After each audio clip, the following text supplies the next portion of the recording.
নবী সাল্লাল্লাহু আলাইহি ওয়াসাল্লাম একদিন মসজিদে বসে আছেন। এই যে মিশকাতুল মাসাবি এই বইয়ের মধ্যে আছে হাদিসটা, সম্ভবত 2 নম্বর হাদিস, আর মুসলিম শরীফের 9 নম্বর হাদিস। নবী সাল্লাল্লাহু আলাইহি ওয়াসাল্লাম জীবনের শেষের দিকের ঘটনা, তিনি মসজিদে বসে আছেন। কোন মসজিদ? মসজিদ নববী। কোন মসজিদ? নববী। এখন একজন ব্যক্তি আসলেন।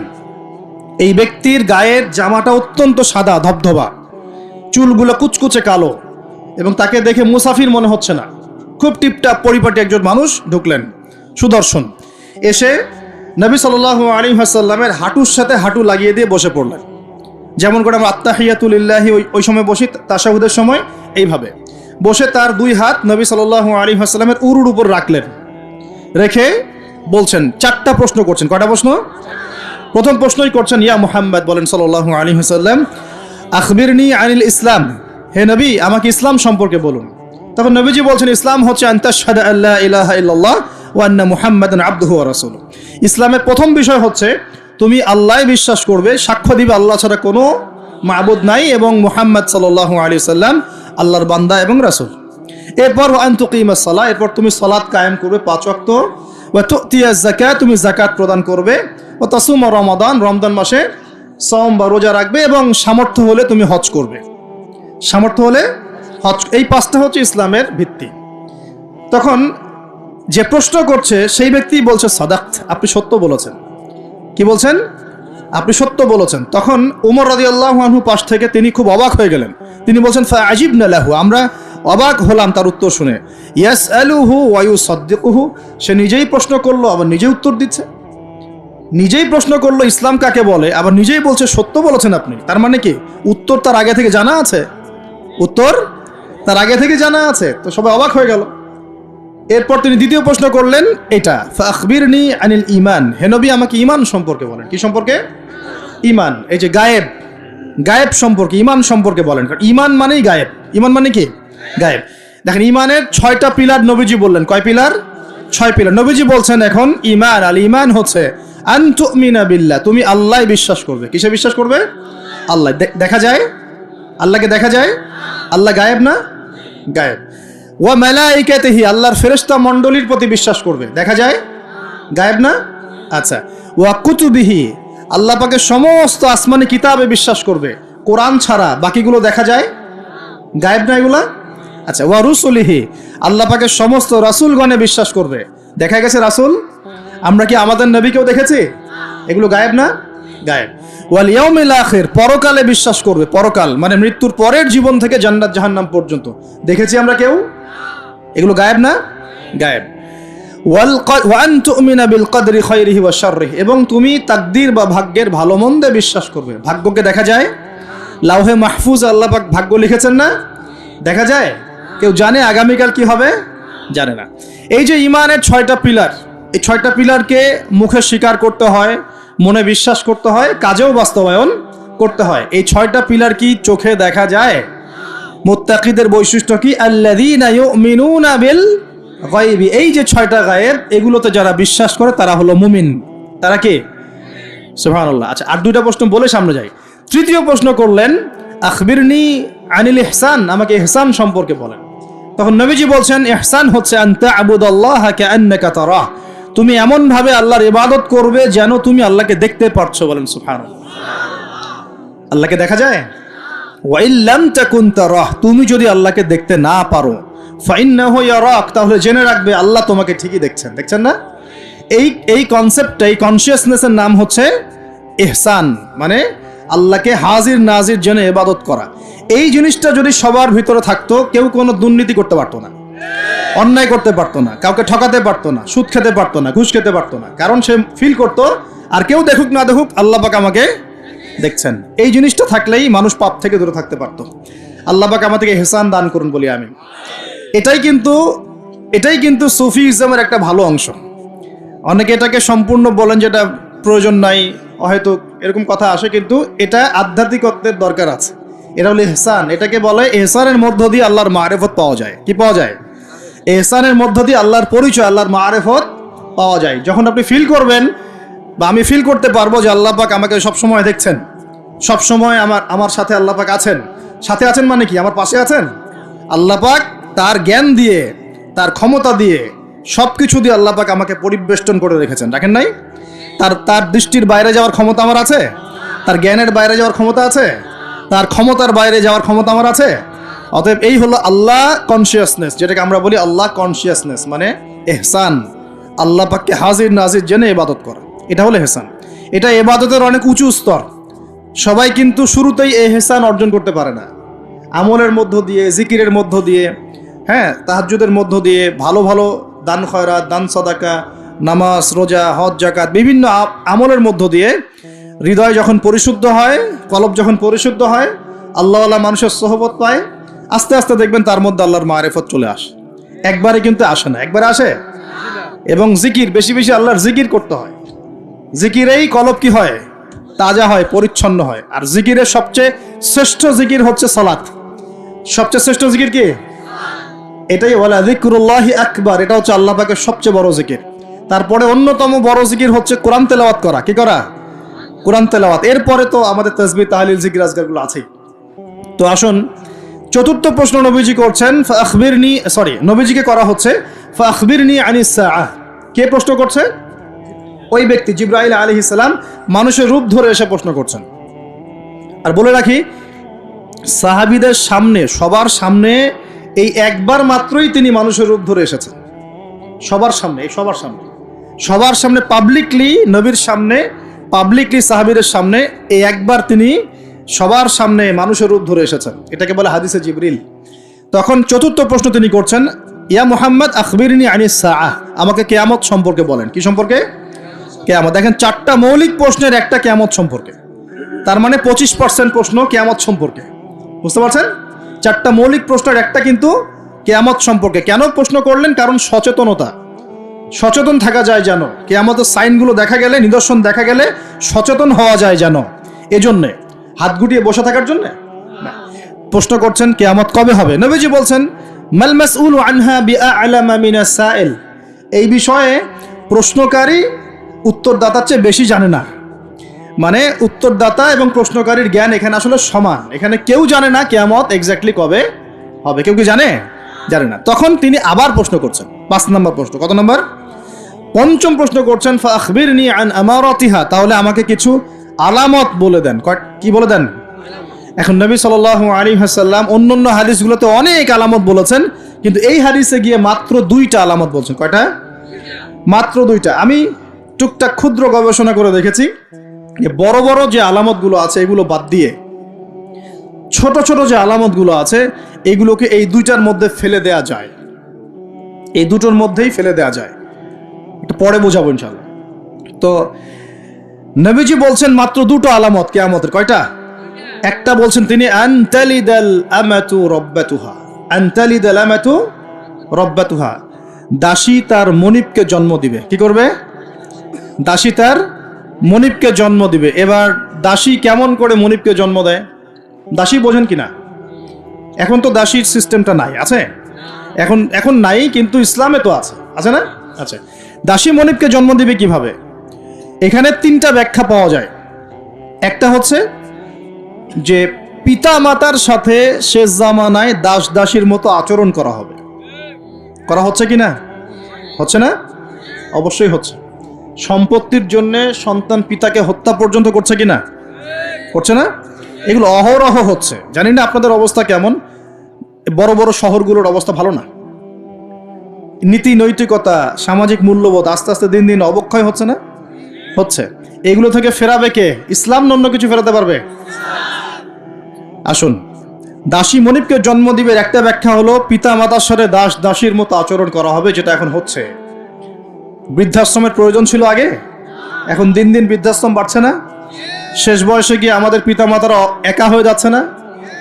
শাশুড়িকে দেখছে না, মাকে দেখছে না, কোনো কোনো ক্ষেত্রে স্ত্রীকে দেখছে, মাকে দেখছে না। কোনো কোনো ক্ষেত্রে দেখা যায় শাশুড়িকে দেখছে, নিজের মাকে দেখছে না। এমন হচ্ছে না? এগুলো হচ্ছে। আর বাবা যে সারা দিন সারা জীবন তাকে এই যে কোলে পিঠে করে মানুষ করলো, শেষ বয়সে সেই বাবাকে আজকে বৃদ্ধাশ্রমে থাকতে হচ্ছে না? অনেক উচ্চশিক্ষিত মানুষের বাবাও বৃদ্ধাশ্রমে থাকে, আছে না? তাহলে কোন শিক্ষা দিলাম সন্তানকে? শেষ বয়সে পিতাকেই দেখে না। এটা এখনকার চলমান একটা বড় ফিতনা। আমরা এই হাদিসটা স্মরণ রাখবো। নবীজি বলেছেন সেই ব্যক্তি ধ্বংস হয়ে যাক। কোন ব্যক্তি ধ্বংস হয়ে যাক? কার জন্য নবী বদদুয়া করলেন? যে ব্যক্তি তার পিতামাতাকে পেয়েছে কিন্তু পিতামাতাকে পেয়েও তার খেদমত করে জান্নাত লাভ করতে পারলো না, এই ব্যক্তি ধ্বংস হয়ে যাক। বলেন নাউজুবিল্লাহ। যাদের পিতামাতা আছে অবশ্যই খেদমত করবেন। ওয়ালা তাকুল লাহুমা উফফিন ওয়ালা তানহারহুমা, তাদেরকে বিরক্ত হয়ে উফ শব্দটাও বলা যাবে না এবং ধমকের সুরে কথা বলা যাবে না, বরং বলতে হবে ওয়াকুর রাব্বির হামহুমা কামা রাব্বায়ানি সগীরা, এই দোয়া করতে হবে। যাদের পিতামাতা নাই তারা জানে পিতামাতা চলে যাওয়ার কি কষ্ট, তাই না? তাই না? যাদের আছে তারা বুঝি না। আর বিশ্বাস করেন পিতামাতার খেদমত করলে যে কোনো গুনাহ মাফ হয়ে যাবে ইনশাআল্লাহ তাআলা। আর যে কোনো বিপদ আপদ বলা মুসিবত থেকে আল্লাহ বাঁচাবে ইনশাআল্লাহ। এক সাহাবী এসে ক্রন্দন করছেন, কাঁদছেন, ইয়া রাসূলুল্লাহ আমি অনেক বড় গুনাহ করে ফেলেছি, অনেক বড় গুনাহ করে ফেলেছি। নবীজি বলছেন বাসায় চলে যাও, বাসায় চলে যাও, তোমার মায়ের সেবা করো, গুনাহ মাফ হয়ে যাবে ইনশাআল্লাহ। তিনি জিজ্ঞাসা করলেন না কি গুনাহ করেছো, জিজ্ঞাসা করলেন না কি গুনাহ করেছো, তিনি বলছেন আমি অনেক বড় গুনাহ করেছি। নবীজি বললেন বাসায় চলে যাও, আল্লাহর কাছে ক্ষমা চাও, মায়ের খেদমত করো, গুনাহ মাফ হয়ে যাবে ইনশাআল্লাহ। এরকম ঘটনা আরেকটা ঘটেছিল। তখন নবীজি বলেছিলেন বাসায় যাও, তোমার পিতামাতার খেদমত করো, গুনাহ মাফ হবে। তখন সেই সাহাবী বলছিলেন আমার তো মা বেঁচে নাই, আমার তো মা বেঁচে নাই। তখন নবীজি বলছেন খালা বেঁচে আছে কিনা? খালা বেঁচে আছে, খালার সেবা করো। খালার সেবা করে কয়জন? খালার খোঁজ খবর নেয় কয়জন? এই বিষয়গুলো খেয়াল রাখবেন। যদি আপনি আমি চাই, এটা একটা হাদিস, যদি আপনি আমি চাই, পছন্দ করি যে আল্লাহ পাক আমাকে বেহিসাব রিজিক দান করুক, চাই না আমরা? রিজিক মানে সম্মান, জ্ঞান, খাবার, কাপড়, বাসস্থান, রিজিক, সবকিছু রিজিক। আমাদের সবকিছু রিজিক, জ্ঞানও আমাদের রিজিক, রিজিক না? সুস্থতা রিজিক না? খাবার, কাপড় চোপড়, বাসস্থান, সন্তান সন্ততি, স্ত্রী সন্তান, এগুলো কি রিজিক না?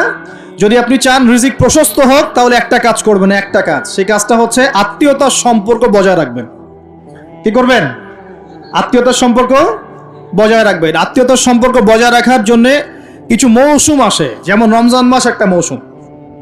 এই রমজান মাসে নিজে খাবেন, আত্মীয়দেরকে হাদিয়া দিবেন, তাদের বাসায় রমজানের বাজার পৌঁছে দিবেন, ঈদের হাদিয়া পৌঁছে দিবেন, আত্মীয়তার সম্পর্ক জোড়া লাগবে। কোন কোন ক্ষেত্রে মাহফিলে দান করার চাইতে নিকট আত্মীয় পরিবারের পিছনে খরচ করলে বেশি নেকি হয়। বিশ্বাস করলেন না? মনে করতে পারে এটা তো আল্লাহর রাস্তায় ব্যয়, এর চেয়ে কি বড় ব্যয় হতে পারে? হ্যাঁ হতে পারে। সবচেয়ে উত্তম ব্যয় হচ্ছে আপনার পরিবারের পিছনে ব্যয়। হালাল টাকা থেকে, হালাল উপার্জন থেকে যে ব্যয়টা আপনি পরিবারের পিছনে করেন, এটা সর্বশ্রেষ্ঠ ব্যয়। আর আত্মীয়দেরকে দান খয়রাত করলে বা তাদেরকে হাদিয়া দিলে দুইটা বেনিফিট। একটা হলো দানের তো নেকি পাবেনই আপনি, আবার আত্মীয়তার সম্পর্ক রক্ষার নেকি পাবেন।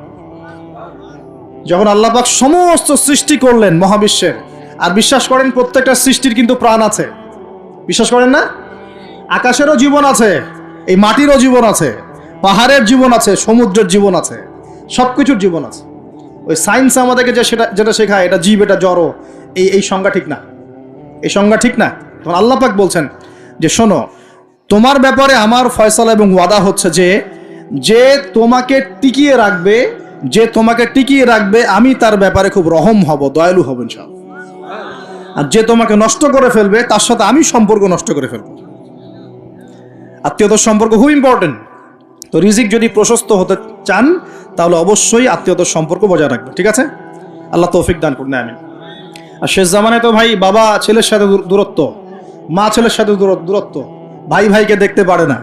আমরা তো সালামও দিই এখন হিসেব করে, দল দেখে সালাম দেই, হ্যাঁ, মানুষ দেখে সালাম দেই, এবং আমার তরিকার কিনা, আমার দলের কিনা, আমার মাযহাবের কিনা, আমার সংগঠনের কিনা, এগুলো দেখে দেখে সালাম দেয়, তাই না? প্রিয় ভাইরা, এটাও কিয়ামতের লক্ষণ। বিশ্বাস করলেন না? আখিরুজ্জামানে হাদিসের মধ্যে স্পষ্ট আসছে কিয়ামতের আগে আগে সালাম মানুষ বেছে বেছে দেওয়া শুরু করবে। কি বলা নাই, সবই বলা আছে। কিয়ামতের আগে আগে মানুষ সালাম বেছে বেছে দেওয়া শুরু করবে, আর মসজিদগুলো হবে চাকচিক্যময়, হেদায়েত উঠে যাবে, মসজিদের মধ্যে শোরগোল বেড়ে যাবে, হট্টগোল বেড়ে যাবে। হচ্ছে না এগুলা? এমনও কঠিন হাদিস আছে যে মানুষ নামাজ পড়বে কিন্তু মুসল্লিদের মধ্যে একজন প্রকৃত মুমিন খুঁজে পাওয়া যাবে না। বলেন নাউজুবিল্লাহ। বহু মানুষ নামাজ পড়ছে, সুদ খাচ্ছে না? নামাজ পড়েও নামাজ থেকে বের হয়ে আবার মাদকাসক্ত হচ্ছে না? রোজা ইফতার খুলেই তো সিগারেটে হাত দিচ্ছে না? দিচ্ছে না? নামাজ পড়েও জেনা করছে না মানুষ, নামাজ পড়েও গার্লফ্রেন্ডের সাথে সম্পর্ক রাখছে না, নামাজ পড়েও এদিকে পর্নোগ্রাফি দেখছে না। নামাজ তো সমস্ত পাপ থেকে মানুষকে দূরে রাখার কথা। যখন নামাজ পড়েও আমরা কবিরা গুনাহ করছি, মানে নামাজ তো কবুল হচ্ছে না, হয়তোবা নামাজ সেরকম হচ্ছে না যেমনটা হওয়া উচিত ছিল। অতএব এই হাদিসটাও ঠিক আছে যে নামাজ পড়বে মানুষ, কিন্তু প্রকৃত মুমিন ব্যক্তি খুঁজে পাওয়া যাবে না, এটা ঠিক আছে হাদিস। এখন আসুন, একটা ব্যাখ্যা হতে পারে দাসী মনিবকে জন্ম দেওয়ার, যে পিতা মাতার সাথে দাস দাসীর মতো আচরণ করা হবে। আরেকটা ব্যাখ্যা কি হতে পারে? আরেকটা ব্যাখ্যা হচ্ছে সত্যি সত্যি দাসী মনিবকে জন্ম দিতে পারে। কিভাবে? এটা এই বিশ্ব না আসলে আমরা ব্যাখ্যা করতে পারতাম না। কিরকম করে জানেন? মনে করেন সিঙ্গাপুর একটা কান্ট্রি, কি কান্ট্রির নাম? সিঙ্গাপুর। ওখানে মেয়েরা খুব first lane of life lead করে। ওদের সন্তান নেয়ার সময় নাই, সন্তান জন্ম দেওয়ার ফুরসত নাই। সন্তান জন্ম দিব, বিয়ে শাদী করবো, একদম অনেক ঝামেলার কাজ। কেরিয়ার আছে সামনে, না কেরিয়ার, নিজের পায়ে দাঁড়াতে হবে, চাকরি বাকরি, অনেক কাজ। তখন তারা কি করে? দরিদ্র কান্ট্রি থেকে কিছু মেয়েদেরকে হায়ার করে। দরিদ্র কান্ট্রি ধরেন শ্রীলঙ্কা, ইন্দোনেশিয়া, হ্যাঁ, বা সাউথ এশিয়ান কিছু কিছু কান্ট্রি থাকতে পারে। দরিদ্র কান্ট্রি থেকে মেয়েদেরকে হায়ার করে নিয়ে ওই মেয়ের গর্ভাশয়, যেটা আমরা বলি গর্ভাশয়, এখানে ওই পুরুষের শুক্রাণুকে ইনজেক্ট করে প্রযুক্তির মাধ্যমে শুক্রাণু ডিম্বাণু মিলন ঘটায়। ঘটানোর পর এই মেয়ের ভিতরে বাচ্চা আস্তে আস্তে বয়স, খুব ভালো মন্দ খাওয়ানো হয় এই মেয়েটা যে গর্ভধারণ করছে, একে খুব ভালো মন্দ খাওয়ানো হয়, ফ্রেশ খাওয়ার, ফ্রেশ পানি। 9 মাস পর বাচ্চাকে যখন সে খালাস করে, তখন এই বাচ্চাকে তারা নিয়ে নেয়, বিনিময়ে এই মেয়েটাকে পারিশ্রমিক দেওয়া হয়, ডলার, $10,000, $20,000 দিয়ে ওকে খালাস, চলে গেল। এখন এই যে সন্তানটা জন্ম হলো, এই সন্তানটা হচ্ছে মনিবের, আর এই যে দাসী তার মনিবকে জন্ম দিয়ে চলে গেল। দেখলেন বাস্তবতা এটা এসেছে, এটা বাস্তবেও এসেছে। এরকম পশ্চিমের কিছু কিছু কান্ট্রিতে এই সিস্টেমে বাচ্চা নেওয়া হয়। এখন শুনলে অবাক হয়ে যাবেন, আমাদের মাথায় তো নাই এগুলো, অবাক তো হবেনি। যেটা আমাদের কাছে অস্বাভাবিক, অবাক হবেন না? এভাবে দাসী মনিবকে জন্ম দিচ্ছে এই যুগে। আরেকটা ব্যাখ্যা, এটা আমার কাছে সবচেয়ে প্রিয় ব্যাখ্যা আর কি, সেটা হলো দাসী মনিবকে জন্ম দেওয়ার ব্যাখ্যা এক্সটেন্ডেড ওলামায়ে কেরাম করেছেন যে সে জামানায় গিয়ে সমাজে ন্যায় অন্যায়, সত্য মিথ্যা, হালাল হারাম, এই যে মানদণ্ডটা আছে, এটা উল্টে যাবে আর কি। বুঝতে পারছেন না মনে হয়? ন্যায় হবে অন্যায়, অন্যায় হবে ন্যায়, হালাল হয়ে যাবে হারাম, হারাম হয়ে যাবে হালাল, সত্য হয়ে যাবে মিথ্যা, মিথ্যা হবে সত্য। এগুলো হচ্ছে কি না? সবচেয়ে মিথ্যাবাদী ব্যক্তিকে সমাজে মানুষ বলছে সত্যবাদী ব্যক্তি। সবচেয়ে যে করাপ্টেড মানুষ, তাকে বলা হচ্ছে আমানতদার ব্যক্তি। যার চরিত্র সবচেয়ে খারাপ, বলা হচ্ছে একদম পবিত্র চরিত্র। হ্যাঁ, একজন মদখোর মানুষ, তাকে বলা হচ্ছে খুব সম্মানী মানুষ। হ্যাঁ, একজন বেনামাজি মানুষ, কোনোদিন মসজিদের ধার কাছেও আসে না, তাকে বলা হচ্ছে খুব উন্নত চরিত্রের মানুষ, খুব ভালো মানুষ। আর যারা সত্যিকারের সৎ, মুত্তাকি, পরহেজগার, তাদেরকে পদে পদে বাধা পেতে হচ্ছে। এখন হচ্ছে না? মানুষ হালালকে হারাম করে নিচ্ছে। যেমন মদকে মানুষ আগে হারাম মনে করতো, আস্তে আস্তে এখন মাশাআল্লাহ, আস্তাগফিরুল্লাহ, এটা হালাল করে নেওয়া হচ্ছে। হালাল করে নেওয়া হচ্ছে না? মাঝে মাঝে পত্রিকা কিছু রিপোর্ট দেখি, রিপোর্টগুলো দেখলে আসলে কষ্ট হয়। একটা মদের ব্র্যান্ডের নাম দিয়ে বলছে যে এই বছর তারা মদ বিক্রি করে 4,500 কোটি টাকা আর্ন করেছে। কি খুশি, কি খুশির কথা! এবং এতে করে বড় অঙ্কের রাজস্ব আমরা পেয়েছি। বাপ রে বাপ, কি একটা প্রোগ্রেস! এই হারামের টাকা না ঢুকলে মনে হয় রাষ্ট্র নষ্টই হয়ে যেত, ভাবটা এমন। হ্যাঁ, এবছর সুদের মধ্য দিয়ে প্রোগ্রেস হয়েছে আমাদের এত কোটি টাকা, শাবাশ! এই তো মুসলমান নাকি? তো এখন যেগুলো হালাল ছিল সেগুলোকে মানুষ আস্তে আস্তে হারাম করছে, আর হারামগুলোকে আবার হালাল করে নিচ্ছে কিনা দেখেন তো। কত পার্সেন্ট মানুষ পরিপূর্ণ সুদমুক্ত জীবনযাপন করতে পারে? এই যে সুদ থেকে দূরে থাকার পরেও মাঝে মাঝে মেসেজ আসে, দেখবেন যে আপনার এই ব্যালেন্সে 92 পয়েন্ট এত টাকা ইন্টারেস্ট দেওয়া হয়েছে। আসে না? খাবেন না, জোর করে খাওয়াবে। নবী সাল্লাল্লাহু আলাইহি ওয়াসাল্লাম এটাই বলছেন শেষ জামানা সম্পর্কে। ওই জামানায় সুদের ব্যাপক প্রচলন ঘটবে, এবং যে ব্যক্তি এখান থেকে দূরে থাকতে চাইবে তার গায়েও সুদের ছিটাফোঁটা গিয়ে লাগবে। এটা লাগছে কিনা? এখন লাগছে। এটা কেমন পাপ? আল্লাহ নবী বলছেন এটা মায়ের সাথে জেনা করার মতো পাপ। এটা কেমন পাপ? আল্লাহ বলছেন আল্লাহ এবং তার রাসূলের সাথে যুদ্ধ করার মতো পাপ। নবীজি বুখারীর হাদিসে বলছেন 1 দিরহাম সুদ খেলে 36 বার জেনা করার গুনাহ হয়। এটা এমন পাপ। এর ফলশ্রুতিতে সমাজের এক শ্রেণীর মানুষ ধনী হয়, আর এক শ্রেণীর মানুষ আস্তে আস্তে গরিব হয়। সমাজটাকে বড় করে দেখলে দেখবেন বিশ্বে এক শ্রেণীর মানুষ ধনী হয়েছে, এক শ্রেণীর মানুষ গরিব হয়েছে। এটা সুদের ফলাফল। আস্তে আস্তে এর ধ্বংস অনিবার্য, কোনো উপায় নাই। এবং যারা দরিদ্র, ব্যক্তিগতভাবে দরিদ্র, সোশ্যালি দরিদ্র বা রাষ্ট্রগতভাবে দরিদ্র, এদের অবস্থা খারাপ। সুদের বেড়া জালে ফেলে এদের রক্ত চুষে সম্পদ নিয়ে নেবে, এটাই ওদের প্ল্যান, মাস্টার প্ল্যান। এবং যখন সুদের মধ্যে একটা জাতি পড়ে যায়, এর পুরো ব্লেম সবার উপরে চলে আসে, সবাই সুদের আন্ডারে চলে আসে। সবার শ্রম থেকে এবং রক্ত মাংস ঘাম থেকে এই টাকা পরিশোধ করতে হবে। আপনারা হয়তো ইকোনমিক্স কতটুকু বোঝেন আমি জানি না, আর এগুলো ওয়াজ মাহফিলে বলার মতোও বিষয় নয়। ওয়ার্ল্ডে যারা ইকোনমিক বিষয়গুলো ডিল করে, এরা সুদ ছাড়া কোনো লোন আপনাকে দিবে না, বিনা সুদে কোনো লোন আপনাকে দিবে না। এখন এই সুদটার লোনটা আপনাকে শোধ করতে হবে না? সুদের লোন শোধ করতে হলে আপনাকে জনগণের শ্রম থেকেই সুদটা শোধ করতে হবে, অথবা আপনাকে আপনার নিজের রাষ্ট্রের প্রবৃদ্ধি বাড়িয়ে ওই টাকাটা শোধ করতে হবে। যেভাবেই হোক শোধ করতে হবে। তখন সবার উপরে সেই ব্লেমটা চলে আসবে, আসবে কি না? এখান থেকে বের হওয়াও খুব কঠিন। এখন বের হওয়া খুব কঠিন। আল্লাহ পাক আমাদের জন্য সহজ করুন, দোয়া করে। কঠিন তবে অসম্ভব নয়, কঠিন তবে অসম্ভব নয়। দান সৎকা বাড়াতে হবে, জাকাতগুলো প্রদান করার সিস্টেম তৈরি করতে হবে। ওসর দিবেন, গবাদি পশুর জাকাত দিবেন, এবং অপচয় কমাবেন, দুর্নীতি কমাবেন। টাকার 2 নাম্বারই কমিয়ে দিলে এবং আমানতের খেয়ানত কমিয়ে দিলেই ইনশাআল্লাহ একটা জাতির জন্য আল্লাহ পাক আসমান এবং জমিনের বরকতের দরজা খুলে দেবে ইনশাআল্লাহ। আল্লাহ ওয়াদা করেছেন। এটা এইভাবে সলভ হওয়া সম্ভব। পরে বলবো কিছু কথা ইনশাআল্লাহ। তো এখানে আমার কাছে এই ব্যাখ্যাটা বেশি পছন্দ। নবীজিকে বলছেন কিয়ামতের সাইন বলেন, কিছু সাইন বলেন। নবীজি বলছেন দাসী মনিবকে জন্ম দিবে, তার অন্যতম ব্যাখ্যা হলো শেষ জামানায় হক বাতিল, ন্যায় অন্যায়, সত্য মিথ্যার মানদণ্ড উল্টে যাবে। এটা হয়েছে কি না? আরেকটা সাইন তিনি বলেছেন, এটা ভালো করে শোনেন। নবীজি বলছেন সাল্লাল্লাহু আলাইহি ওয়াসাল্লাম যে কিয়ামতের আগে আগে ওয়ানতারাল হুফাতাল উরাতাল আলাতা রিয়া আশ-শাই ইয়াতাতাওয়ালুনা ফিল বুনিয়ান। নবীজি বলছেন কিয়ামতের অন্যতম নিদর্শন হবে সমাজের সবচেয়ে নিকৃষ্ট শ্রেণীর মানুষ। নিকৃষ্ট বলতে দরিদ্র, একদম দরিদ্র, যার পায়ে স্যান্ডেল পরার টাকা ছিল না, গায়ে জামা কেনার টাকা ছিল না। হুফাতাল উরাতাল আলাতা রিয়া আশ-শাই, রাখাল, রিয়া আশ-শাই মানে রাখাল, একদম রাখাল শ্রেণীর মানুষ।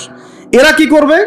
ইয়াতাতাওয়ালুনা ফিল বুনিয়ান, এরা উঁচু উঁচু বিল্ডিং নির্মাণ করবে না, বরং উঁচু উঁচু বিল্ডিং নির্মাণের প্রতিযোগিতা করবে। কি করবে? এখানে নির্মাণ করা অর্থ, ইয়াতাতাওয়ালুনা মানে কিন্তু বানানো না, মানে কি করা? কম্পিটিশন করা, প্রতিযোগিতা। আপনার 10 তলা, আমার 11, আপনার 12, আমার 13, আপনার 15, আমার 20। এই যে ইয়াতাতাওয়ালুনা ফিল বুনিয়ান, এই যুগটা চলছে না এখন? এই যুগটা কি 200-300 বছর আগে ছিল? তাহলে বুঝতে পারছি না সময় কাছাকাছি। এটা বোঝার জন্য কি পিএইচডি করার দরকার আছে? চোখ কান খুললেই তো দেখা যায়। ইয়াতাতাওয়ালুনা ফিল বুনিয়ান, কারা করবে? ধনীরা না, ধনীরা প্রতিযোগিতা করবে না, বলা হচ্ছে একদম দরিদ্র মানুষরা প্রতিযোগিতা করবে। এখন উত্তর দেন তো দেখি, কিভাবে গরিব মানুষ এরকম বিল্ডিং নির্মাণের প্রতিযোগিতা করতে পারে? হ্যাঁ, সুদ খাইলে। আরেকটা হচ্ছে অন্যের সম্পদ আত্মসাৎ করতে পারলে। এই দুইটা অপশন, হয় সুদ খাবে অথবা অন্যের সম্পদ গ্রাস করবে। মানে 1 নাম্বার পদ্ধতিতে করা সম্ভব না, 2 নাম্বারই করতে হবে। ঠিক আছে? আরেকটা অপশন হচ্ছে যদি গুপ্তধন পান, যদি মাটি থেকে গুপ্তধন বের হয়। হ্যাঁ, গুপ্তধনও বের হয় তো, আল্লাহ পাক তো ধন দিয়েছেন মুসলিমদেরকে, দেন নাই? ওই যে মধ্যপ্রাচ্যের কান্ট্রিগুলো দেখবেন, আজকে থেকে 60-70 বছর আগে তাদের অবস্থা দেখবেন, তারা বেদুইনের মতো জীবনযাপন করত। তারপরে 60-70 বছর হলো যে পেট্রোলিয়াম বের হয়েছে, ব্ল্যাক গোল্ড, যেটাকে আমরা বলি ব্ল্যাক অয়েল, ব্ল্যাক গোল্ড। মানে এই পৃথিবীতে সোনা দিয়ে এখন এক্সচেঞ্জ করা যায় না, এই পৃথিবীতে পেট্রোলিয়াম দিয়ে এক্সচেঞ্জ করা হয় ডলারের সাথে। এটাকে বলা হয় petro dollar monetary system, petrol এবং ডলার। তো এই পেট্রোলিয়ামটা হচ্ছে এখনকার গোল্ডের মতো দামি জিনিস। এটা যখন থেকে তারা পেয়েছে, তারপর থেকে দেখেন বিল্ডিং, কারো 50, কারো 60, কারো 100, কারো চলছে, হচ্ছে না? অথচ আজকে থেকে 50 বছর আগেও অবস্থা এমন ছিল না। ইয়াতাতাওয়ালুনা ফিল বুনিয়ান। আর কি বাকি আছে কিয়ামতের আলামত বলেন? আর কি বলবো? এই দুটোর মধ্যেই সব পড়ে যাবে। এবার এই ব্যক্তি উঠলেন। কোন ব্যক্তি? ওই যে জিবরাইল আলাইহিস সালাম এবার উঠে চলে যাচ্ছেন, আর সবাই চুপচাপ বসে আছেন। মানে অনেক সময় হয় না, খুব চুপ করে সব বসে থাকে, সাইলেন্স, পিন ড্রপ সাইলেন্স। এবার নবী সাল্লাল্লাহু আলাইহি ওয়াসাল্লাম নিজে বলছেন ইয়া ওমর, হে ওমর, আতাদরি মান ইসাইল, তুমি কি জানো এই ব্যক্তিকে যে প্রশ্ন করলো, কে চলে গেল প্রশ্ন করে? তখন নবীজিকে ওমর রাদিয়াল্লাহু আনহু বলছেন, আল্লাহু ওয়া রাসূলুহু আ'লাম, আল্লাহ এবং তার রাসূলই ভালো জানেন এই ব্যক্তিকে। নবীজি বলছেন, ইন্নাহু জিবরিল, এই ব্যক্তি হচ্ছে জিবরাইল আলাইহিস সালাম। সুবহানাল্লাহ। আতাকুম ইউআল্লিমুকুম দীনাকুম, তিনি এসেছিলেন তোমাদেরকে তোমাদের দ্বীন ইসলাম শেখাতে। তিনি এসেছিলেন তোমাদেরকে তোমাদের দ্বীন শেখাতে। কেন আসছেন তাহলে? দ্বীন শেখাতে। তাহলে দ্বীনের প্রশ্ন কয়টা বের হলো? ইসলাম কাকে বলে, ঈমান কাকে বলে, ইহসান কাকে বলে, কিয়ামত কবে হবে। তাহলে দ্বীনের পড়াশোনার মধ্যে কিয়ামতের আলামতগুলো পড়তে হবে না? এটা 25% হলো না? নবীজি বলে দিলেন আমি তো জানি না কবে কিয়ামত হবে, আবার প্রশ্ন করলেন তাহলে আলামত বলেন। কেন? কারণ সচেতনতা। এখান থেকে আমাদের টপিক কোনটা? এই যে মুমিন পেয়েছেন, মুমিনের সংজ্ঞা কয়টা পিলারে বিশ্বাস করতে হবে? পিলারগুলো বলেন। আল্লাহে বিশ্বাস 1, 2 নম্বর ফেরেশতা মণ্ডলীতে বিশ্বাস, 3 নম্বর আসমানি কিতাব সমূহে বিশ্বাস, 4 নম্বর নবী রাসূলগণে বিশ্বাস, 5 পরকালের জীবনে বিশ্বাস, আর 6 তাকদীর ভাগ্যের ভালো মন্দে বিশ্বাস। এই 6টা কি গায়েব কি না?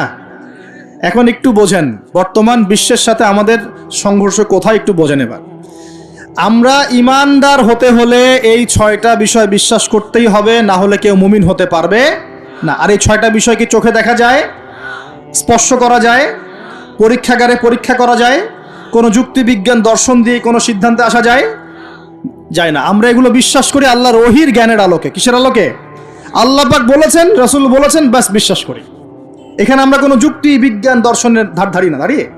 আচ্ছা, কিন্তু এখনকার পশ্চিমা শিক্ষা ব্যবস্থা, যার ছোঁয়া এখন পুরো বিশ্বেই লেগে গেছে, প্রায় অলমোস্ট এভরি কান্ট্রিতে, তাদের জ্ঞানতাত্ত্বিক একটা সংজ্ঞা আছে, দর্শন আছে। কি সেটা? তারা পরীক্ষা নিরীক্ষা, যুক্তি বিজ্ঞান দর্শন এর বাইরে কোনো কিছুকেই তারা সিদ্ধান্ত হিসেবে গ্রহণ করবে না, জ্ঞান হিসেবে গ্রহণ করবে না। তারা পানিকে বিশ্বাস করে, পরীক্ষা করে দেখবে যে হাইড্রোজেন অক্সিজেন মিলে পানি হয়, এটা বিশ্বাস করলো, ঠিক আছে। তারা কঠিন তরল বায়বীয় পদার্থে বিশ্বাস করে, তারা চাঁদে বিশ্বাস করে, তারা মঙ্গল গ্রহে বিশ্বাস করে, ইত্যাদি ইত্যাদি। কিন্তু তারা এই চাঁদ, মঙ্গল গ্রহ, মহাবিশ্বের স্রষ্টাকে বিশ্বাস করে না, কারণ তাকে দেখা যায় না। আমি কি বোঝাতে পারছি পার্থক্য কোন জায়গায়? তারা এটা বিশ্বাস করে যে হ্যাঁ, বিগ ব্যাং, মহাধুম করে একটা বিস্ফোরণ হলো আর মহাবিশ্ব সৃষ্টি হয়ে গেল, এটা ওরা বিশ্বাস করে। এই বিস্ফোরণ যে আল্লাহ পাক ঘটিয়েছেন এটাতে বিশ্বাস করবে না। বুঝতে পারছেন না মনে হয়? তারা বিশ্বাস করে যে হ্যাঁ, এই যে পানি খাচ্ছি, পানি একটা জিনিস, তরল পদার্থ খাচ্ছি, কিন্তু এই পানি যে কেউ সৃষ্টি করেছেন এটাতে তারা বিশ্বাস করবে না। তারা মনে করে হাইড্রোজেন অক্সিজেন মিলে পানি হয়, কে সৃষ্টি করলো সেটা তিনি বিশ্বাস করবে না। এটাকে আমরা ফিলোসফির ভাষায় বলি এপিস্টিমোলজি। কি বলি? খুব কঠিন শব্দ। এপিস্টিমোলজি মানে হলো জ্ঞান তত্ত্ব। কি তত্ত্ব? ওদের জ্ঞান তত্ত্ব হচ্ছে যে পরীক্ষা নিরীক্ষা পর্যবেক্ষণ ছাড়া কোনো জ্ঞান নেওয়া যাবে না। কিন্তু আমরা দেখি আল্লাহকে আমরা পরীক্ষাগারে পরীক্ষা করতে পারবো, ফেরেশতাকে পারবো, জিন জাতি, আমাদের আত্মা, রূহ, কবরের আযাব, জান্নাত জাহান্নাম, হ্যাঁ ওই যে কবরের ফেরেশতা আসবে, প্রশ্নোত্তর, হ্যাঁ ওই যে কিয়ামতের মাঠে সূর্য নেমে আসবে, ঘামবে মানুষ, হ্যাঁ তারপরে যে আগের নবী রাসূলগণ, আগের আসমানি কিতাব, তাকদীর, ভাগ্য, আগামীকাল কি হবে, এগুলোকে পরীক্ষাগারে প্রমাণ করতে পারবেন। এই কারণেই তারা আমাদের এই ধর্মীয় কনসেপ্টে বিশ্বাস করে না। আমি কি বুঝতে পারছি কেন বিশ্বাস করে না? ওদের সাথে আমাদের জ্ঞানতাত্ত্বিক আদর্শের দর্শনের পার্থক্য আছে। এখন এই কারণেই তারা যেহেতু স্রষ্টায় বিশ্বাস করে না, এখন মানুষের সৃষ্টি তত্ত্ব দিতে হবে, একটা দিতে হবে না? কেমন করে মানুষ সৃষ্টি হলো, কোত্থেকে আসলো, কেমন ছিল আমাদের আদিম পুরুষরা, দিতে হবে কিনা? এই কারণে বিভিন্ন মতবাদ তারা দিয়েছে, এই অ্যামিবা থেকে, ওই কোষ থেকে, অমুক থেকে, তমুক থেকে, এর মধ্যে একটা দিয়েছে ওই যে বিবর্তন থেকে। দেখেন নাই? আচ্ছা, এগুলো এমনি এমনি না, কারণ ওদের দর্শনটা চাপিয়ে দেওয়ার জোরপূর্বক চেষ্টা করা হচ্ছে এখানে, আর কিছু না। এখানে যে বিশ্বাস করে যে আমাদের একজন স্রষ্টা আছেন আল্লাহ রাব্বুল আলামিন, এবং তিনি প্রথম সৃষ্টি করেছেন আদম আলাইহিস সালামকে, তাকে নাম জ্ঞান শিক্ষা দিয়েছেন, তার পাজর থেকে হাওয়া আলাইহিস সালামকে সৃষ্টি করেছেন, জান্নাতে রেখেছেন, পরীক্ষা নিয়েছেন, শয়তান প্রলুব্ধ করেছে, তাই না?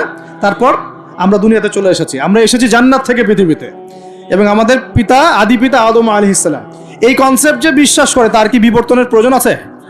আর যেহেতু ওরা এই কনসেপ্টে বিশ্বাস করে না, এই কারণে একটা সৃষ্টি তত্ত্ব দেওয়ার খাতিরে এইসব মতবাদ দিয়ে দিয়েছে। মতবাদ দেয় দেখ, মত প্রকাশ করে করুক, সেটা বুঝলাম, স্বাধীনতা আছে, কিন্তু জোর করে চাপিয়ে দিতে হবে কেন? যারা অমুসলিম সমাজ বা যারা নাস্তিক, যারা পশ্চিমা সভ্যতার সংস্কৃতির ধারক বাহক, তারা এগুলো বিশ্বাস করে করুক। একজন মুসলিম তো করে না, করে?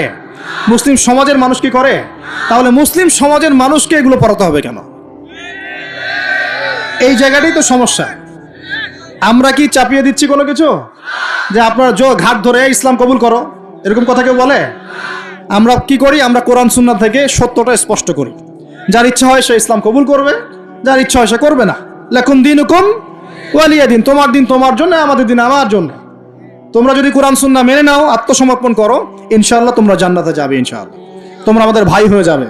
যদি না করো, তোমাদের কবর তোমাদের, তোমাদের তোমাদের পরকাল তোমাদের, এগুলোর সাথে আমাদের কোনো সম্পর্ক আছে? তো জোর করে মুসলিমরা কখনো চাপিয়ে দেয় না, কিন্তু মুসলিমদের উপরে এখন জোর করে এগুলো চাপিয়ে দেওয়া হচ্ছে। এগুলো তো বিশ্বাস করলে কিন্তু ঈমান থাকবে না, থাকবে? কেউ যদি বিশ্বাস করে আল্লাহ মানুষ থেকে মানুষ সৃষ্টি করেন নাই, অন্য কোনো প্রাণী থেকে করেছেন, তাহলে ঈমান থাকবে? কোরআনে শত শত আয়াত আছে, ওয়াল্লামা আদামাল আসমাআ কুল্লাহা, আমি আদমকে সমস্ত নাম শিক্ষা দিয়েছি। ওয়াইজ ক্বালা রাব্বুকা লিল মালায়েকা ইন্নী জাঈলুন ফিল আরদি খলিফা, আমি স্মরণ করো হে নবী সে সময়ের কথা, আমি ফেরেশতাদেরকে বললাম যে আমি পৃথিবীতে আমার খলিফা পাঠাবো। আমরা হচ্ছে এই দুনিয়া আল্লাহর খলিফা, সুবহানাল্লাহ। আমরা হচ্ছে এই দুনিয়াতে কার খলিফা? আল্লাহর খলিফা। আমরা এই দুনিয়ার অধিবাসী নই, আমরা জান্নাত থেকে এখানে এসেছি। আমরা জান্নাতে ছিলাম, কেন চলে আসলাম? শয়তান ওই যে আমাদেরকে প্রলুব্ধ করেছিল।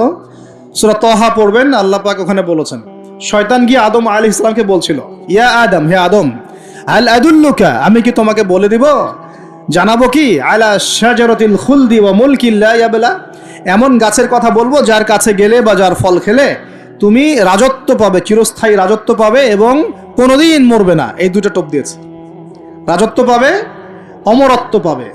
এক পর্যায়ে ওয়াসওয়াসা দিতে দিতে দিতে দিতে একদিন আমাদের পিতা সেখানে চলে গেলেন। ফাকালা মিনহা, সেখান থেকে তারা দুজন খেয়ে ফেললো। কোথা থেকে খেলো? ওই গাছের কাছ থেকে তারা খেয়ে ফেললো। ফাবাদাত লাহুমা সাওআতুহুমা, এবং তাদের গায়ের যে জামা ছিল জান্নাতের পোশাক, এটা ধাপাস করে খুলে পড়ে গেল। নাউযুবিল্লাহ। জান্নাতে সবার সামনে আমাদের পিতামাতাকে কে নগ্ন করে দিল? শয়তান। তাহলে এখন দুনিয়ায় যারা আমাদেরকে নগ্ন করতে চায়, এরা কার অনুসারী বলেন? বুঝতে পারছেন না? একই মিশন না? একই মিশন। আচ্ছা, এরপর আল্লাহ পাক বললেন তোমরা আর এখানে থাকতে পারবে না। আলাম আকুল লাকুমা ইন্না শাইতানা লাকুমা আদুউম মুবিন, আমি কি তোমাদের দুজনকে বলি নাই, আদম হাওয়া, যে শয়তান হচ্ছে তোমাদের প্রকাশ্য শত্রু? তখন তারা বললেন রব্বানা যালামনা আনফুসানা, বলেন রব্বানা যালামনা আনফুসানা ওয়া ইল্লাম তাগফির লানা ওয়া তারহামনা লানাকুনান্না মিনাল খাসিরিন। এই দোয়া করলেন, আল্লাহ মাফ করে দিলেন, আলহামদুলিল্লাহ। কিন্তু দুনিয়া আর জান্নাতে থাকা হলো না। কুল নাহবিতু মিনহা জামিআ, আল্লাহ বলছেন আমি বললাম তোমরা সবাই নেমে যাও। কোথায় নেমে যাও? পৃথিবীতে নেমে যাও। তার মানে পৃথিবী আগে ছিল না পরে সৃষ্টি করা হয়েছে? পৃথিবী আগেই ছিল। পৃথিবী কি আগে থেকেই ছিল? কুল নাহবিতু মিনহা জামিআ ফাইম্মা ইয়াতিয়ান্নাকুম মিন্নি হুদান, তোমরা নেমে যাও পৃথিবীতে একসাথে, আর তোমাদের কাছে আমার পক্ষ থেকে প্রত্যেক যুগে যুগে হেদায়েত আসবে। কি আসবে? এই যে তাওরাত হেদায়েত ছিল না? তাওরাত, জাবুর, ইনজিল সব হেদায়েত ছিল। ঠিক ওই সিলসিলাতেই এসেছে কি? আল কোরআন। ফামান তাবিআ হুদায়া, যারা আমার হেদায়েত মেনে নিবে, ফালা খাউফুন আলাইহিম ওয়ালা হুম ইয়াহজানুন, তাদের কোনো ভয় নাই, কোনো দুশ্চিন্তা নাই। যে জান্নাত থেকে এসেছো ওখানে ফিরে যাবে ইনশাআল্লাহ তাআলা। আমরা এসেছি পৃথিবীতে জান্নাত থেকে, এখানে পরীক্ষা দিচ্ছি, উদ্দেশ্য আবার সেই জান্নাতেই ফিরে যাওয়া। আমরা এখানে থাকতে আসি নাই তো, থাকতে আসছি। আমরা এখানে আসছি জান্নাত থেকে, ফিরে যাব কোথায়? ইনশাআল্লাহ জান্নাতে, ইনশাআল্লাহ জান্নাতে। আর জান্নাতীদের 120 কাতার হবে। কত কাতার? 120 কাতার। তার মধ্যে 80 কাতার হবে উম্মতে মুহাম্মাদি, বলেন সুবহানাল্লাহ। আর এই উম্মতে মুহাম্মাদির মধ্যে আরো 70,000 স্পেশাল মানুষ আছে। কত হাজার? যারা বিনা হিসেবে, বিনা আযাবে ডাইরেক্ট জান্নাতে যাবে ইনশাআল্লাহ। তবে অন্য একটা হাদিসে আসছে যে প্রত্যেক হাজারের সাথে আরো 70,000। তবে শর্ত কঠিন। কিরকম শর্ত? সাহাবীরা বসে ডিসকাস করছেন কে হতে পারে তারা। কেউ বলছেন তারা হয়তো প্রথম দিকের মুসলিমরা হবেন, কেউ বলছেন তারা হয়তো মুজাহিদরা হবেন, কেউ বলছেন তারা বদর যুদ্ধের সাহাবীরা হবেন ইত্যাদি। তখন নবী সাল্লাল্লাহু আলাইহি ওয়াসাল্লাম আবার চলে আসলেন, ব্যাক করলেন। ব্যাক করে বলছেন তোমরা কি এই বিষয়ে কি বিষয়ে কথা বলছিলে? তখন সাহাবীরা বললেন আমরা তো ডিসকাস করছিলাম যে কারা হতে পারে সেই 70,000। নবীজি বললেন শোনো, ওই 70,000 মানুষ, এক নাম্বার ওই 70,000 মানুষ পাখি উড়িয়ে ভাগ্য গণনা করে না। প্রথম কাজটা কি? মানে তারা ইসলাম এত কঠিনভাবে পালন করে যে পাখি উড়িয়ে ভাগ্য গণনা বা হাত দেখা, রাশিফল, এরকম শিরিকের ধার কাছেও নাই। তারা শিরিকের ধার কাছেও নাই। 2 নাম্বার, তারা আগুনের শেখা বা উল্কি দিয়ে, এই ট্যাটু আছে না, ট্যাটু উল্কি আঁকে আগুন দিয়ে, এই ধরনের ট্যাটু উল্কি তারা আঁকে না শরীরের মধ্যে। এইসব কুলক্ষণে সুলক্ষণে তারা বিশ্বাস করে না। 3 নাম্বার, তারা অবৈধ ঝাড়ফুঁক করে না। অবৈধ ঝাড়ফুঁক করে না। বৈধ ঝাড়ফুঁক করা যাবে, সূরা ফাতিহা পড়ে ঝাড়ফুঁক করা যাবে, সূরা ফালাক নাস ইখলাস পড়ে পড়া যাবে, আয়াতুল কুরসি পড়ে পড়া যাবে, কোরআন হাদিস দিয়ে ঝাড়ফুঁক করা যাবে। কিন্তু অবৈধ কিছু ঝাড়ফুঁক আছে না, তান্ত্রিক কবিরাজদের কাছে মানুষ করে, এগুলো করা যাবে না। আর 4 নাম্বার হচ্ছে তারা সর্বাবস্থায় এক আল্লাহর উপরে তাওয়াক্কুল করে, ভরসা করে, আল্লাহর প্রতি তাওয়াক্কুল করে। এরা হচ্ছে সেই 70,000 মানুষের মতো থাকবে ইনশাআল্লাহ। এক সাহাবী দাঁড়িয়ে বললেন, ওয়াকাশা দাঁড়িয়ে বলছেন যে, ইয়া রাসূলুল্লাহ, আমার জন্য দোয়া করেন, আমি যেন সেই 70,000-এর মধ্যে থাকতে পারি। নবীজি বললেন, হ্যাঁ, তুমি 70,000-এর মধ্যে একজন, যাও। এরপর আরো 2 জন সাহাবী দাঁড়িয়ে গেলেন, আমার জন্য দোয়া করেন। নবীজি বললেন, না, ওয়াকাশা অগ্রগামী হয়েছে। এভাবে সবার জন্য দোয়া করতে থাকলে দরজা কি হতো? বন্ধ হয়ে যেত। তো এই দরজা খোলা আছে। এই যুগের মানুষও হতে পারে না? যে ব্যক্তি শিরক করে না, আল্লাহ ভরসা করে, কোন রকম কুলক্ষণে বিশ্বাস করে না, ইসলাম পরিপূর্ণরূপে পালন করে, ইনশাআল্লাহ তাআলা আল্লাহ চাইলে তাদেরকে আল্লাহ পাক 70,000-এর মধ্যে আশ্রয় দিবেন, অংশ দিবেন ইনশাআল্লাহ তাআলা। তো আমরা বলছিলাম যে আমরা কোত্থেকে আসছি ভাই? জান্নাত থেকে। কোথায় যাব? ইনশাআল্লাহ। এর মাঝখানে শয়তানের পথ রয়েছে কিছু, শয়তানের ফিতনা। কি ফিতনা? শয়তান চায়, শয়তান কিন্তু ওয়াদা করে আসছে, চ্যালেঞ্জ করে আসছে আল্লাহর কাছে। কি করছে? চ্যালেঞ্জ। শয়তান কি চ্যালেঞ্জ করছে জানেন? শয়তান চ্যালেঞ্জ করছে যে রব্বি, শয়তান বলছে রব্বি মানে হে আমার রব। শয়তান কিন্তু আস্তিক, শয়তান কিন্তু আল্লাহকে বিশ্বাস করে। সে বলছে রব্বি, হে আমার রব, আনজিরনি, আমাকে অবকাশ দিন, ইলা ইয়াউমি ইউবআসুন, কিয়ামত দিবস পর্যন্ত অবকাশ দিন। আল্লাহ বলছেন ফাইন্নাকা মিনাল মুনজারিন, যাও, তোমাকে অবকাশ দেওয়া হলো। কিয়ামত পর্যন্ত সময় আল্লাহর কাছে এমন বড় কিছু নয়, খুব সামান্য। এবার সে বলছে রব্বি ফাবিমা আগওয়াইতানি, হে আল্লাহ, যে আদমের জন্য আজকে আমাকে জান্নাত থেকে বের করে দেয়া হলো সিজদা না করার কারণে, লা আকুদান্না লাহু সিরাতাকাল মুস্তাকিম, ওই আদমকে জাহান্নামে নেয়ার জন্য আমি সরল পথে ওত পেতে বসে থাকব। বসে থাকে না শয়তান? সুম্মা লাআতিয়ান্না মিন বাইনি আইদিহিম, খুব ভালো করে জায়গাটা বোঝেন প্রিয় ভাইরা। শয়তান চ্যালেঞ্জ করে বলছে সুম্মা, এর পরে আমি আসব আদম সন্তানের সামন থেকে। কোত্থেকে? এই সামন থেকে মানে অর্থ হচ্ছে দুনিয়া, মানে আপনাকে দুনিয়ার সমস্ত ফিতনা এসে প্রলুব্ধ করে রাখবে। কারণ দুনিয়া চোখের সামনে দেখা যায় না, দেখা যায় দুনিয়ার অভাবের ধোঁকা দিবে, বেকারত্বের ধোঁকা দিবে, হতাশা, এইটা সেইটা, স্বামী স্ত্রীর ফিতনা, পরিবারের ফিতনা, সামাজিক ফিতনা, আপনাকে দুনিয়ার এই ফিতনা এসে ব্যস্ত রাখে না? এটা হচ্ছে সামন থেকে আসা। ওয়ামিন খালফিহিম, পিছন থেকে আসবো। পিছন থেকে মানে আপনাকে পরকাল সম্পর্কে হতাশ করে দিবে এবং পরকাল সম্পর্কে আপনাকে কুধারণা সৃষ্টি করবে এবং পরকাল সম্পর্কে আপনার মধ্যে একটা গাফেলতি সৃষ্টি করে দিবে যে পরকাল না, পরে দেখা যাবে। হ্যাঁ, পিছনে কি আছে? পরকাল না? পিছনটা পরকাল। তো পরকাল আসবে যখন, তখন দেখা যাবে। হ্যাঁ, বৃদ্ধ হলে তখন তওবা করে নিব, এখনো কি তাড়াহুড়ার কি আছে, পরে দেখা যাবে শেষ বয়সে। এরকম করে আপনাকে ভুলিয়ে ভালিয়ে রাখবে পিছন থেকে। আবার হতাশ করে দিবে, আমার পরকালে আমার জান্নাত হবে না, আমি তো এত আমল করতে পারি নাই, হ্যাঁ, আমার কি হবে, আমার আত্মহত্যা ছাড়া কোনো পথ নাই। এভাবে হতাশ করে ফেলবে আপনাকে পিছন থেকে। সুম্মা লাআতিয়ান্না মিন বাইনি আইদিহিম ওয়া মিন খালফিহিম, সামন থেকে আসবো, পিছন থেকে আসবো, ওয়া আন আইমানিহিম, ডান দিক থেকে আসবো। ডান দিক মানে কি? এটার ব্যাখ্যাও চমৎকার। ডান দিক মানে কি? আমরা বলি না ডান পক্ষ খুব ভালো মনে করি না? ডান পক্ষ ভালো, ডান দিকটা ভালো, শুভ মনে করি তো। ডান দিক হচ্ছে আপনাকে নেক্সট সুরতে সে ধোকায় ফেলবে। ডান দিক মানে কি? নেক্সট সুরতে ধোকায় ফেলবে। মনে কর ডান দিক মানে ভালো, মানে আপনি নামাজ পড়ছেন কিন্তু নামাজের মধ্যে শিরক ঢুকাই দিবে। মানুষ দেখতেছে ভালো করে নামাজ পড়ে, নামাজ যাকাত দিচ্ছেন, দান সৎকার করছেন, মনের মধ্যে রিয়া ঢুকাই দেবে। ভালো কাজই তো করছে, ঠিক আছে, মানে হ্যাঁ, এটাও ঠিক। ওই যে হালাল প্রেমের দিকে উদ্বুদ্ধ করার চেষ্টা করবে। ডান নেক্সট সুরতে ধোকা, নেক্সট সুরতে। হ্যাঁ, নেক্সট মানে আলেম হয়েছে মানুষ, সবাই একদম বড় বক্তা আলেম সব বলছে, মনের মধ্যে অহংকার, নেক্সট সুরতে ধোকা, ঠিক আছে। বা মনে হচ্ছে যে এক ভাইয়ের গীবত তহমত সমালোচনা করাকে সে দিনের পথে সংগ্রাম মনে করছে, নেক্সট সুরতে ধোকা। হ্যাঁ, এক ভাইয়ের সমালোচনা করা, গীবত করা, তার চরিত্র উদ্ধার করে ফেলা, এটাকে সে মনে করছে যে দিনের জন্যই করছে।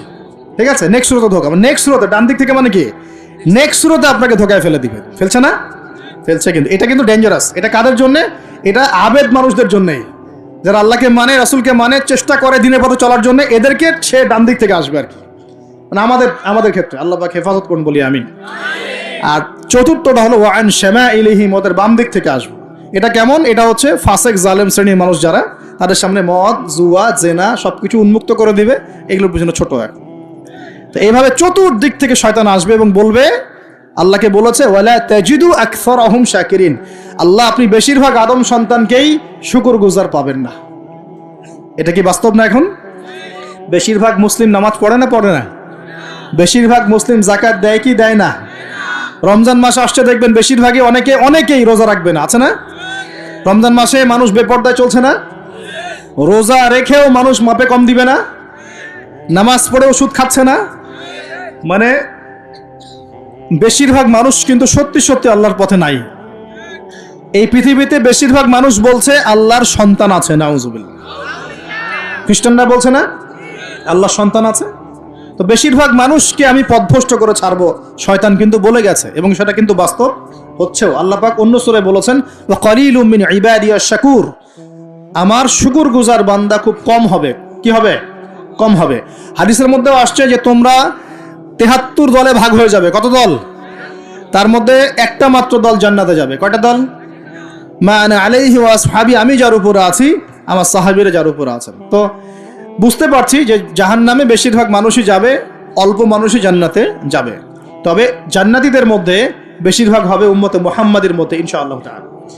আর তবে সুসংবাদ আছে। সুসংবাদ কি? আল্লাহ রাব্বুল আলামিন আমাদের নবীজিকে একটা ওয়াদা করেছেন, এটা গিফট, হাদিয়া দিয়েছেন। কিরকম হাদিয়া?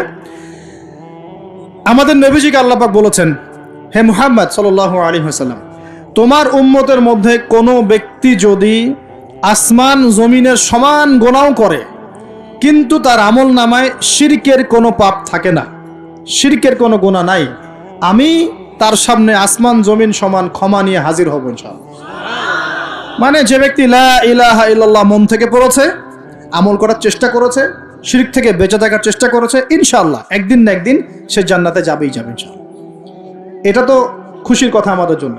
আল্লাহ পাক আমাদেরকে তাওহীদপন্থী বানাক এবং শিরক থেকে বাঁচিয়ে রাখুন, দোয়া করুন। এখন মুমিনের সংজ্ঞা তো বুঝলেন, এই সমস্ত গায়েবে আমরা বিশ্বাস করি বলেই আমরা কি মুমিন। এই মুমিনদেরকে আল্লাহ পাক বলছেন ইত্তাকুল্লাহ, তোমরা আল্লাহকে ভয় করো। কি করো? আর মুমিন হলেই মুত্তাকি হওয়া যাচ্ছে না। মুমিনদেরকে আল্লাহ পাক বলছেন যে আল্লাহকে ভয় করো। আল্লাহকে ভয় করার মানে কি? এক কথায় আমি একটা অ্যান্সার দিচ্ছি। সূরা হাশরে চলে যান। কোন সূরা? সূরা হাশর। এই সূরার 7 নম্বর আয়াত। কত নম্বর? আল্লাহ পাক বলছেন ওয়ামা আতাকুমুর রাসূলু ফাখুযুহ, রাসূলুল্লাহ সাল্লাল্লাহু আলাইহি ওয়াসাল্লাম তোমাদেরকে যা যা দিয়েছেন সব গ্রহণ করে নাও। রাসূল যা যা দিয়েছেন গ্রহণ করে নাও। ওয়ামা নাহাকুম আনহু ফান্তাহু, রাসূল যা যা নিষেধ করেছেন ছেড়ে দাও। সোজা কথা, রাসূল যা যা নিষেধ করেছেন ছেড়ে দাও। এই একটা মূলনীতি মেনে চলতে পারলেই মানুষ মুত্তাকি হয়ে যাবে ইনশাআল্লাহ। এত বেশি কথার দরকার নাই। এই একটা মূলনীতি, রাসূল যা যা দিয়েছেন নিয়ে নাও, রাসূল যা থেকে নিষেধ করেছেন ছেড়ে দাও, ইনশাআল্লাহ তোমরা সফল হয়ে যাবে, মুত্তাকি হয়ে যাবে। রাসূল কি দিয়েছেন একটু গুছাই দিই আপনাকে। এই যে ঘুমাবো আমরা, আচ্ছা শুরু করি আপনার চেহারা। রাসূল কি আমাদেরকে ক্লিন শেভ চেহারা দিয়েছেন? হ্যাঁ, আজকে এক ভাই আমাকে টেক্সট করলো, কোথায় জানি বাংলাদেশের বাধ্যতামূলক করা হয়েছে একটা প্রতিষ্ঠানে ভর্তি হতে হলে ক্লিন শেভ করতে হবে। তো চিন্তা করেন কিভাবে ফোর্স করা হচ্ছে। এভাবে তো বলতে পারতেন যে যার ইচ্ছা হয় সে শেভ করবে, যার ইচ্ছা হয় সে দাড়ি রাখবে। এটা চাপিয়ে দেওয়া হলো না? হলো? এটা চাপিয়ে দেওয়া হলো না? আমরা যদি বলি যার ইচ্ছা হয় সে শেভ করবে, যার ইচ্ছা হয় সে দাড়ি রাখবে, এটা কি চাপিয়ে দেওয়া হলো? এটা কি দাড়ি রাখা চাপিয়ে দিলাম? কিন্তু তারা বলছে দাড়ি শেভ না করলে ভর্তি হওয়া যাবে না। চাপিয়ে দিল না? ধ্বংস হোক এদের। কি হোক এদের? ধ্বংস হোক। আল্লাহ পাক ধ্বংস করুক এদেরকে, যারা নবীর সুন্নতকে এভাবে জবাই করে এদেরকে ধ্বংস করুক আল্লাহ পাক। একটা মানুষ একা একা করে একটা জিনিস, একা একা সে করে, একা একা সে নিজের আমল মনে করে, তার কাছে মনে হয়, সে মনে করে হ্যাঁ এটা একটা গুনার কাজ করছি, এক সময় ছেড়ে দিব ইনশাআল্লাহ, মনে করেন এমন মানুষ, এদেরকে আল্লাহ পাক মাফ করে দিবেন ইনশাআল্লাহ। এই মানুষগুলোকে আল্লাহ মাফ করে দিবে ইনশাল্লাহ। আমি আল্লাহকে চিনি, আমার কাছে মনে হয় আমি আল্লাহকে চিনি। একজন মানুষ মনে করে একটা শেভ করতেছে, কিন্তু তার মনে হয় যে না, আসলে শেভ করাটা খারাপ কাজ, এটা খারাপ কাজ, এটা আসলে আমি বাধ্য হয়ে করছি বা করতে হচ্ছে, ইনশাল্লাহ আমি আর একটু বড় হলে ছেড়ে দিব, ইনশাআল্লাহ আল্লাহ চাইলে তাকে মাফ করে দিবেন ইনশাআল্লাহ। আর একজন এটাকে করতে বাধ্য করছে, না এটা করতেই হবে, রাখা যাবে না সুন্নত, এটা কাটতে হবে, শেভ করতে হবে, এ মাফ পাবে না ইনশাআল্লাহ তাআলা, ইল্লা মাশাআল্লাহ, ইল্লা মাশাআল্লাহ। তো চাপিয়ে দেয়, খুব খারাপ জিনিস। কেন চাপিয়ে দিবেন আপনি, কেন চাপিয়ে দিবেন? আর একজন পুরুষের সৌন্দর্যই তো হচ্ছে দাড়ি। আমি তো আফসোস করি যে দাড়ি নাই চেহারায়, কত আফসোস করি যে মানুষ, আপনাদের দাড়ি দেখলে আমার হিংসা হয়, ঈর্ষা হয়। এটা ঈর্ষা, হিংসা না, এটা কি ঈর্ষা। গাল ভর্তি দাড়ি থাকবে, দেখে কত চমৎকার লাগে, মাশাআল্লাহ। আমাদের নবী সাল্লাল্লাহু আলাইহি ওয়াসাল্লামের চেয়ে কোনো হ্যান্ডসাম পুরুষ আছে? ছিল কখনো?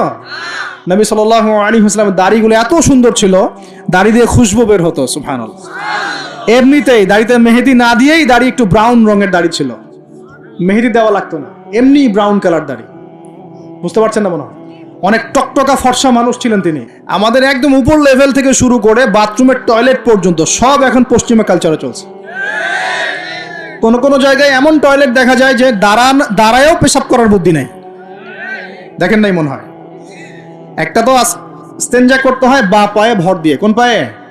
এখন এই যে ইংলিশ কমোডে আপনি বা পায়ে ভর দিয়ে কেমনে করবেন বলেন দেখি, কিভাবে সুযোগ আছে? আর পাবলিক টয়লেট যদি হয় তাহলে ওটাতে বসলে কাপড় এগুলো পাক থাকবে, ওটাতে নামাজ হবে? চিন্তা করেন তো, এটা সূচিবায়ু হয় না? আচ্ছা, সব জায়গায় পশ্চিমা সভ্যতা ঢুকে গেছে এখন, সব জায়গায়, বাথরুম থেকে শুরু করে একদম ওই বিশ্ব পরিচালনা পর্যন্ত সব ওদের শূন্যতা চলছে। আর কিছু দেখলাম যে এরকম কিছু বোল বা বাটির মতো রেখে দিয়েছে, ওখানে দাঁড়ায় দাঁড়াই ধরে ধরে করতে হবে। হ্যাঁ, এখন দেখা যায় কোনো মানুষের হাইট 6 ফুট, কোনো মানুষের 5 ফুট, কোনো মানুষের 4 ফুট। এখন যদি ম্যাচ না করে, কি করবে? বাপ যদি ঠিক না হয় কি করবে? চিন্তা, এগুলো দেখেন নাই মনে হয়? দেখবেন, ঘুরতে থাকেন। আল্লাহ পাক কি বলেছেন? সিরু ফিল আরদ, জমিনে বিচরণ করো, ঘোরো, জমিন ঘুরে দেখো, ফানজুর, দেখো কাইফা কানা আকিবাতুল মুকাদ্দিবিন, আল্লাহর বিধান যারা অস্বীকার করেছে ওদের কি পরিণতি হয়েছে দেখো, ঘুরতে বলেছেন আল্লাহ পাক। তো দেখেন আমাদের সব সুন্নত গুলো কেন জানি আস্তে আস্তে ওইদিকে চলে যাচ্ছে। আল্লাহ পাক বাঁচাক আমাদেরকে। চেহারা থেকে শুরু হবে, আপনার কথাবার্তা, আপনার চাল চলন, আপনার আকীদা, পোশাক পরিচ্ছদ, বাথরুম, পরিবার, আপনার ব্যবসা, আপনার ইবাদত, জিকির আজগার, তাসবিহ তাহলিল, সমাজ পরিচালনা এবং রাষ্ট্র পরিচালনা পর্যন্ত প্রত্যেকটা কাজ নবী সাল্লাল্লাহু আলাইহি ওয়াসাল্লামের সুন্নত মতো করার পাক্কা নিয়াত করতে হবে। কতটুকু পারি না পারি আল্লাহ দেখবেন, কিন্তু চেষ্টা করতে হবে ইনশাআল্লাহ। ব্যক্তি পর্যায়ে তো পারবো নাকি? এখানে তো আমাকে কেউ ফোর্স করবে না, করবে? আমি যদি দাড়ি ছেড়ে দেই, কারো কিছু বলার আছে? আপনি যদি হালাল খান, কেউ কিছু ফোর্স করবে আপনাকে? আপনি নামাজ ঠিক মতো পড়েন, রোজা রাখেন, তাসবিহ তাহলিল করেন, জিকির আজগার করেন, আপনার পরিবারে পর্দা কায়েম করেন, কেউ কি ফোর্স করবে আপনাকে? উপরের লেভেলে হয়তো আমরা ইম্পোজ করার ক্ষমতা আমাদের নাই, ওটা পরে। আগে ব্যক্তি জীবন ঠিক করেন, আগে ব্যক্তি জীবন ঠিক করেন, পরিবার ঠিক করেন, আপনার অর্থনীতি ঠিক করেন। ইনশাআল্লাহ তাআলা আল্লাহ পাক আমাদেরকে প্রকৃত মুত্তাকি বানিয়ে দিবেন ইনশাআল্লাহ। আল্লাহ বলছেন প্রকৃত মুত্তাকি হও। কেমন করে আল্লাহকে ভয় করো? হাক্কা তুকাতি, ভয় করার মতো ভয় করো। ভয় করার মতো ভয় মানে কি? জীবনের কিছু অংশে ইসলাম পালন করব, বাকি অংশে করব না, এমন? নাকি জীবনের প্রত্যেকটা ক্ষেত্রে ইসলাম পালনের চেষ্টা করব? কোনটা? জীবনের প্রতিটা ক্ষেত্রে আল্লাহ পাক আমাদের সবাইকে ইসলাম পালন করার তৌফিক দান করুন। আল্লাহকে ভয় করো, ভয় করার মতো করে ভয় করো। আরেকটা কথা বলেছেন আল্লাহ পাক, ওয়ালা তামুতুন্না ইল্লা ওয়া আনতুম মুসলিমুন, পরিপূর্ণ মুসলিম না হয়ে মৃত্যুবরণ। পরিপূর্ণ মুসলিম কি জিনিস? যে ব্যক্তি বেপর্দায় চলে, এক মহিলা, আবার মাশাআল্লাহ নামাজও পড়ে, পরিপূর্ণ মুসলিম হলো কি? একজন ব্যক্তি 5 ওয়াক্ত নামাজি মাশাআল্লাহ, কিন্তু টেবিলের নিচ দিয়ে ঘুষ নিচ্ছে, পরিপূর্ণ মুসলিম হলো? একজন ভাই রোজাদার, মাশাআল্লাহ রোজা রেখেছেন, কিন্তু রোজা রেখে ব্যবসা করছেন, মাপে কম দিচ্ছেন, পরিপূর্ণ মুসলিম হলো? একজন যুবক আল্লাহর জন্য কাজ করছে মাশাআল্লাহ, আবার এদিকে হারাম সম্পর্কে লিপ্ত, পরিপূর্ণ মুসলিম হলো কি? পরিপূর্ণ মুসলিমের সংজ্ঞা বোঝানোর জন্য কোনো ব্যাখ্যার প্রয়োজন নাই। পরিপূর্ণ মুসলিম মানে উদখুলু ফিস সিলমি কাফা, তোমরা ইসলামের হুকুম আহকামকে পরিপূর্ণরূপে গ্রহণ করো, ইসলামে পরিপূর্ণরূপে প্রবেশ করো, বাস। এখন একসাথে কি সব আমল করা যায়? যায় না, কিন্তু চেষ্টা তো করা যায় নাকি? আমরা শুরু করি, আমরা চেষ্টা করি, ব্যক্তি পর্যায় থেকে শুরু করি, পরিবারটা ঠিক করার চেষ্টা করি, হালাল খাওয়ার চেষ্টা করি, ইবাদত বাড়িয়ে দেই, দিনের জ্ঞান অর্জন করি, ওলামায়ে কেরামের সোহবতে থাকি, আল্লাহর জিকির বাড়িয়ে দেই, ইনশাআল্লাহ তাআলা আল্লাহ পাক অনেক বড় জায়গায়ও নিয়ে যাবে ইনশাআল্লাহ তাআলা। আল্লাহ পাক আমাদের সবাইকে এই আয়াতটা বোঝার তৌফিক দান করুন। বলি আর আমাদের সবাইকে আল্লাহ পাক পরিপূর্ণ মুমিন হওয়ার তৌফিক দান করুন, ইমানের 6 পিলারের উপর বিশ্বাস করার তৌফিক দান করুন, এটাকে মুখে স্বীকার করার তৌফিক দান করুন, কাজেও বাস্তবায়ন করার তৌফিক দান করুন। আল্লাহ পাক আমাদেরকে পরিপূর্ণ মুত্তাকি বানিয়ে দেন, আল্লাহকে ভয় করার মতো করার তৌফিক দান করেন এবং পরিপূর্ণ মুসলিম হওয়ার তৌফিক আল্লাহ পাক দান করেন।